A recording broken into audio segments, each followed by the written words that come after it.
สบายดีข้าน้อยชื่อว่านางนิพาข้าน้อยอยากถามพระเมตตาว่าเวลาที่เป็นทุกข์บ่สบายใจเฮาควรแก้ไขแนวใดมีวิธีรับมือแนวใด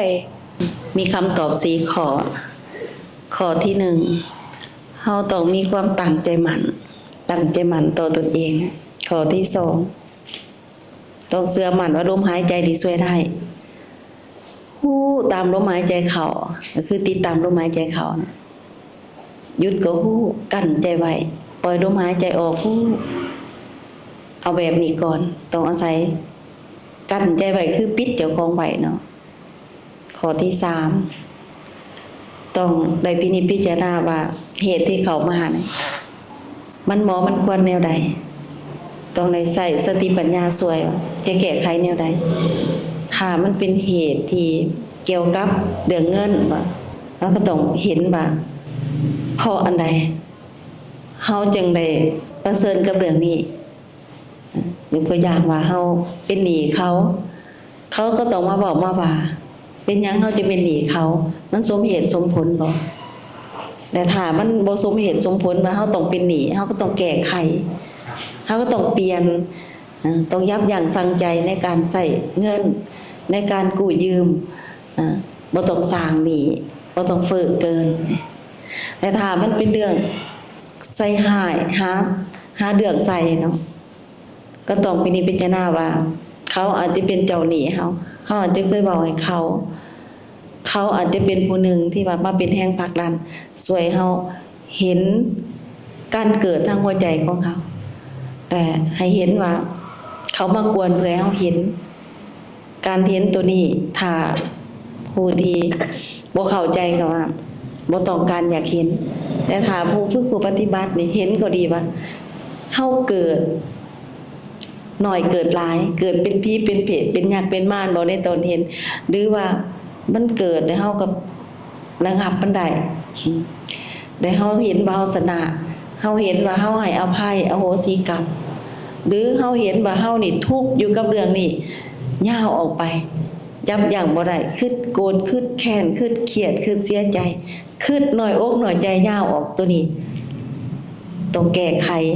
ต้องเข้าฝึกเข้าปฏิบัติเพราะว่ามันบ่มีสาระแต่เฮาต้องใส่ปัญญาว่าสิ่งนี้มันเป็นเรื่องปกติของโลกหน่อยนี้สรรเสริญยินทามันเป็นเรื่องปกติเฮาบ่มีปัญญาบ่เอาหรอกกะยาแต่ถ้ามันเกิดอยู่มันอยากจมอยากว่าถึงอยากลาอยากบอกอยากลุกลามไปต่อกินน้ำเขาลืมน้ำเขาเนาะหรือว่าแห้งเฮาบ่เพียงพอเอาเขามากินหรือว่ามันยังบ่ไหวแม่พาเคยบอกว่าตำหมักพริกใส่เกลือ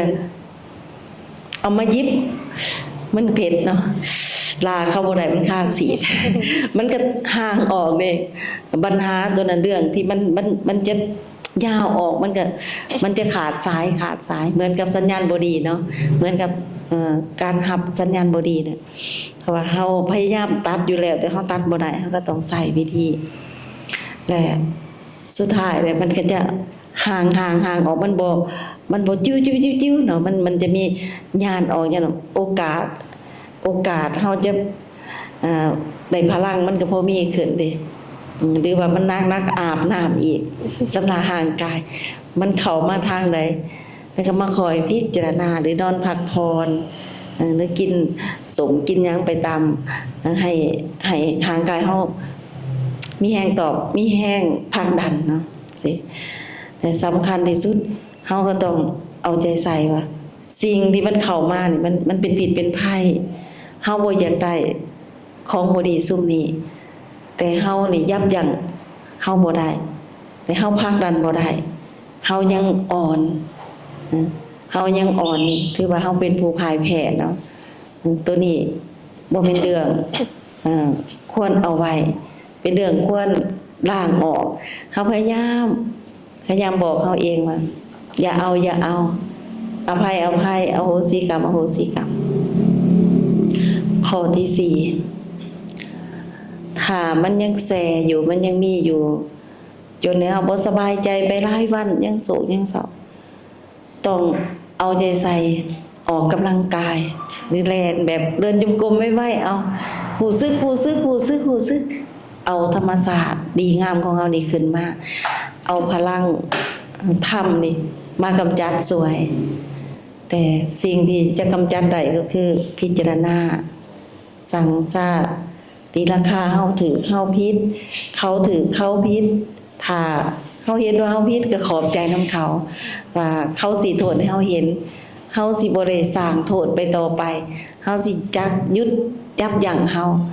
ถ้าเห็นว่าเฮาถือก็ต้องพิจารณาหลายเทื่อว่ามันถือจริงหรือบ่จริงหรือเฮาถือครึ่งเขาถือครึ่งตัวนี้ต้องเห็นถือเห็นผิดเห็นว่าเขาผิดจักเปอร์เซ็นต์เขาถือจักเปอร์เซ็นต์เขาผิดจักเปอร์เซ็นต์เขาถือจักเปอร์เซ็นต์จังเป็นผู้มีปัญญาหูเห็นละเอียดชัดเจนจบคำตอบเนาะ ขอบพระคุณสำหรับคำตอบเลยค่ะคันไว้สิเอาไปนำใช้เพราะว่ารู้สึกว่าตัวเองเป็นคนมักเครียดนั่นแหละ รู้สึกว่าตัวเองเป็นคนมาเครียดค่ะต้องเห็นว่าสิ่งนี้นี่เป็นสิ่งที่ทำลายชีวิตจิตใจของเรามันพาให้เฮานี่ได้รับผลหย่อท้อต้องถอกออกเทออกต้องบอกเจ้าของว่าเฮาสิได้มูลมรดกตกทอดทางฝ่ายบ่ดีฝ่ายนี้เป็นฝ่ายลูกหนี้บ่อยากเป็นลูกหนี้ต้องเคลียร์ออก